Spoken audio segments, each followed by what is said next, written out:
Assalamualaikum candidates. I am Dr. Nadia, gynecologist and online teaching mentor. So today we are going to discuss about the amenorrhea. So amenorrhea can be primary amenorrhea or there can be secondary amenorrhea. Now what is primary amenorrhea?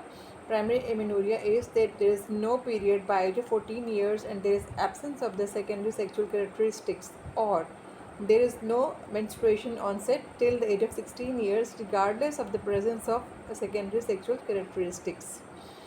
And similarly, a secondary amenorrhea is a woman who is previously menstruating and it is the absence of periods for a long time or for length of time equivalent to total at least for 3 consecutive uh, previous cycle intervals or 6 months of amenorrhea. So, and similarly, if we talk about oligomenorrhea, it is actually the interval more than 35 days between the periods.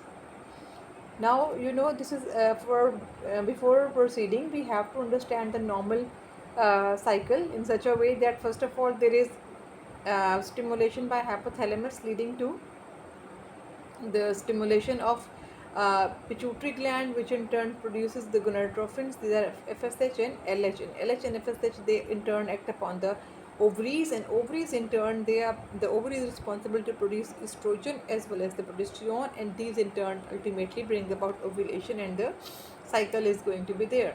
And it acts upon the endometrium, and endometrium then bleeds when there is withdrawal of the progesterone.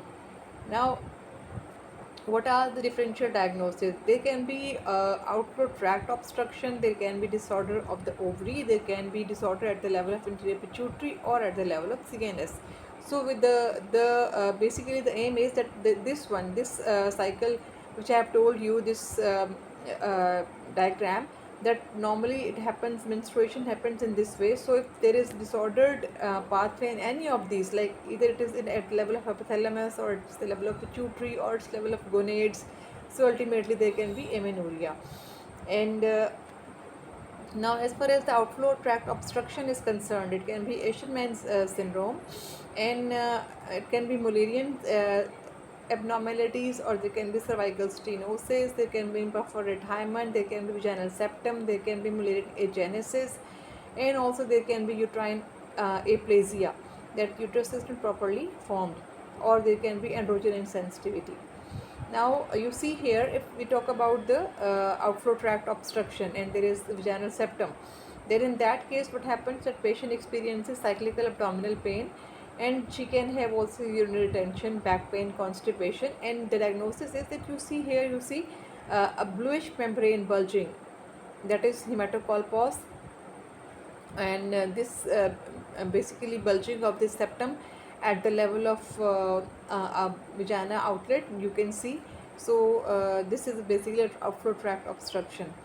And similarly, if we talk about some congenital anomalies, then in the case, if we talk about the karyotype disturbance, like in case of, for example, we talk about the androgen insensitivity syndrome, then in that case what happens, that the androgens are not able to act upon the axilla, about the armpits, on the pubic hair. So what happens, that the androgens have not been able to act upon the secondary sexual areas in a way that normal gonads are not formed also. But what happened, that androgens are converted to estrogen by peripheral aromatization, and that's why breast formation is there. But however, you will not see the uterus or vagina in that case. And so in this case what happens, that you have to rule out that if it is XY karyotype, then it can be androgen insensitivity syndrome, that androgen is not completely acting upon. Now, if we talk about the ovary disorder, so there can be streak ovaries, like ovarian function has not been there, as in case of Turner syndrome, and also there can be ovarian function but can be altered in case of Turner mosaic. So, in Turner mosaic, what happens, that ovaries show mosaic, that karyotype is mosaic X and X naught or XX, you can say. So what happens, that the mosaic Turner mosaics, they menstruate, they can conceive, but they are at risk of developing premenstrual ovarian failure. And so what happens ultimately, that they are also at risk of polycystic ovarian syndrome. And similarly, what happens that ovarian disorders, as we've talked, that in case of Turner syndrome, or in case of mosaic Turners, or in premature ovarian failure, as the patients with Turner syndrome are at risk of premature ovarian failure.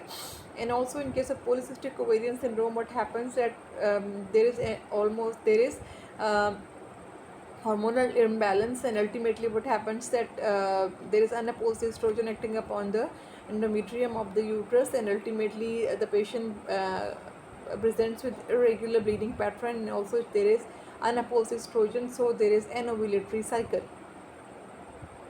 Now, if we talk about the mosaics, now in mosaics, as I've discussed, that what happens that the karyotype is 45-6XX or 45X0, and here you can see that this patient will be having ovaries, this patient will be menstruating, she can even conceive, but she is at risk of premature ovarian failure. And dysgenesis means that the gonads have not been developed in the proper way, so there can be streak gonads, and there can be Mullerian inhibiting factor absence, so ultimately and testosterone as well. So there is also one factor is that there is a regression of the Wolffian ducts due to absence of the testosterone, and the absence of Mullerian inhibiting factor will allow the Mullerian ducts to differentiate into oviducts and the uterus. So what happens that there is absence of the Mullerian inhibiting factor. Ultimately, in the female, there will be in the patient there will be formation of oviducts as well as the uterus. So you have to see that either it is the karyotype is XX or XY, so you have to proceed to the diagnosis accordingly. Similarly, a very important MCQ regarding point of view point is that the Swivers syndrome. What is Swivers syndrome? They are actually 46XY karyotype, but what happens that no functional gonads are present to induce the puberty in an externally female person whose karyotype is found to be XY. So the gonads are found to be the non-functional. So if their testes are present, then they are basically not functional. And what happens that sex determining region on the Y chromosome, there is a mutation of that. So what happens ultimately, that gonads are not able to differentiate into the testes and in XY fetus, and ultimately what happens that they have absence of the breast, and there is presence of uterus as well as the pubic hair, and also because of this streak gonads, they are at risk of malignancy.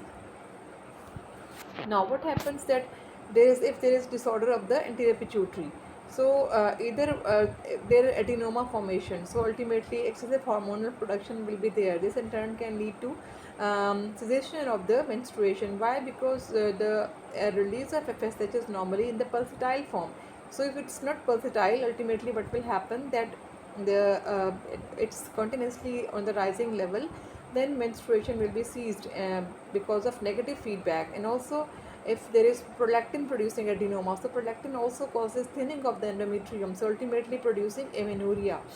And also Sheehan syndrome. In the Sheehan syndrome, if the patient suffers from excessive postpartum hemorrhage, then in that case there is pituitary necrosis, so ultimately leading to Sheehan syndrome, and there is no release of FSH or LH from the anterior pituitary. So ultimately what will happen, that there is ultimately going to be ovarian failure. So now disorders of the CNS, like in case of hypothalamic amenorrhea, and also there will be weight loss, anorexia, bulimia. So the athletes, the exercise induced hypogonadotrophic hypogonadism, so they also in weight loss, in exercise, all the patients, they suffer from amenorrhea because of the effect on the CNS overall. And also what happens in case of if I talk about the causes of primary amenorrhea, then 45% of cases it's chromosomal, and physiological delay can be in 20% cases. In Mullerian degenesis, means the Mullerian ducts are not being formed in the proper way. Either there is outflow tract obstruction or there is Mullerian agenesis. So that in case it's in about 15% of the cases. If there is imperforate hymen, that is in about 5% of the cases. And if there is Hypothalamic gonadotropin hormone deficiency is in about 5% of the cases. So rest are the hypopituitarism, prolactinoma. These all are basically affecting on the endometrium and ultimately anovulation, and also the amenorrhea. And now, how will you proceed? First of all, you have to take the history and examination, and you have to see whether uterus is present or not. Now, first of all, if the uterus is present, then you have to see the levels of FSH and LH. Now, if the levels of FSH and LH they are more than 20, and then in that case you have to see that and LH is more than 40, so it means they are hypogonadotrophic hypogonadism. So you have to do the karyotype. If karyotype is on the X, then definitely it's suggesting you premature ovarian failure. And if the karyotype is showing 45X naught, as in case of Turner syndrome, then definitely again it's ovarian failure in case of Turner syndrome. Now coming towards the value of FSH that is less than 5, means that she is having hypogonadotrophic hypogonadism. So what happens that in case of eating disorders, excessive exercise, in case of athletes, marathon racers, and also in case of brain injury, Kalman syndrome, it's also CNS defect where loss of smell is there, and isolated defect where the neurons GnRH releasing hormone they are absent, and ultimately what happens that these individuals have hypogonadotrophic hypogonadism, and if there is also hyperprolactinemia or hyperchromatosis. Now what happens if this uterus is absent? Now definitely you have to go for karyotype. Here the karyotype is must. Now if the male karyotype, then either it can be androgen insensitivity syndrome, means androgens are not acting upon their receptors, or there can be 5 alpha reductase deficiency. However, if their karyotype shows female, then there can be Mullerian agenesis, or there can be Rokitansky-Kuster syndrome, that is isolated uterine defect, or there can be absent uterus. So now questions are that in primary amenorrhea has puberty occurred? If no, and then normal stature or short. If yes, then feminizing or virilizing. So you have to see that either she is developing the female features or changed. So has puberty occurred? If now no or normal to tall, and she is having no puberty, and the height is normal or tall, then you have to see FSH. So if the FSH level is low, then definitely GnRH deficiency or pure follicle stimulating hormone deficiency can be there. However, if FSH levels are high, then it means that at the level of gonad there is some problem, like gonadal dysgenesis can be there. And now if short statured with amenorrhea, then you have to see rule out Turner syndrome.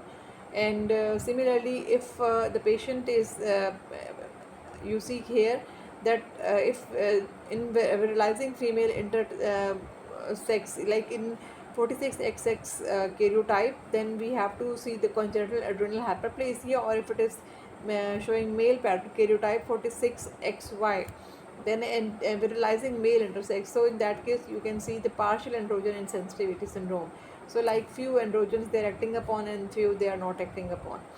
And furthermore, what happens that presentation with primary amenorrhea, so uterovaginal agenesis can be there, there can be low vaginal septum can be there, there can be complete androgen insensitivity, as I have told you that androgens are not acting upon in the karyotype with XY, and ultimately breast formation might be there, but rest of the structures they are not formed according to the male, and how they have a karyotype of XY. And also we have to exclude any pregnancy and central defect, ovarian failure, uterine, ovarian or metabolic defects. Now when to investigate, as we have discussed that when if no menarche by the age of 15-16 years, in investigate earlier if she is having galactorrhea. Why? Because it means there is milk production from the breast, so we have to see the prolactin levels, and also we have to rule out the pituitary adenoma. And also if she is short stature, so Turner has to be ruled out. Dysmorphic features and virilization, you have to do the karyotype, and also abnormal pubertal development, and you have to see the history as well, and ultimately parents history is very important. So ultimately the history and examination, also estrogen levels, FSH and LH levels, you have to see if both are, if the FSH levels are raised, then definitely you have to see that either Turner's might be there, autoimmune might be there. However, if they are low, then you have to see the on the basis of constitutional or some other Okay, so definitely you have to, according to the case scenario, you can need karyotype, you can see bone age, can see prolactin, and also testosterone levels and pelvic imaging. So these are all according to the case scenarios, that what is the case, and accordingly you have to advise the investigations. So as far as I came across the case with primary amenorrhea, she actually came with dyspareunia, and when I examined her, then there was actually a septum, and that was basically the transverse vaginal septum, and just a blind vagina with no opening, and on ultrasonography there was no uterus visualized and no ovaries were visualized. So we advised MRI. So again, the MRI showed no non-visualization of the uterus and the ovaries. So the karyotype was XX. So we ultimately came to the conclusion that basically she was a female with Mullerian abnormality or Mullerian agenesis. So we counseled that in this case, there is Mullerian agenesis, and ultimately just we can improve the quality of life, or we can improve the patient, we can give comfort to the patient in a way that she can be given vaginal dilators, so that there is no dyspareunia or complaint like that. However, in future, definitely, as we don't have the uterus, we don't have the ovary, so she cannot menstruate, she cannot conceive. So if she wants to uh, if she wants to have anything, we cannot offer, because neither she has uterus nor she has ovary. So ultimately neither ovum donation nor surrogacy can help in this case. So ultimately just counseling in a way that sexual life can be managed in this patient, and rest we cannot do. So this was all about the primary amenorrhea, and you have to carefully see that either it is the hypothalamic axis or the pituitary or the ovarian axis, and ultimately all these are basically going to act upon the endometrium, and ultimately affect leading to menstruation. So menstruation is dependent upon all the axes, and we have to accordingly manage the patient, investigate the patient, and very important thing is that investigations are according to the presenting complaints of the patient.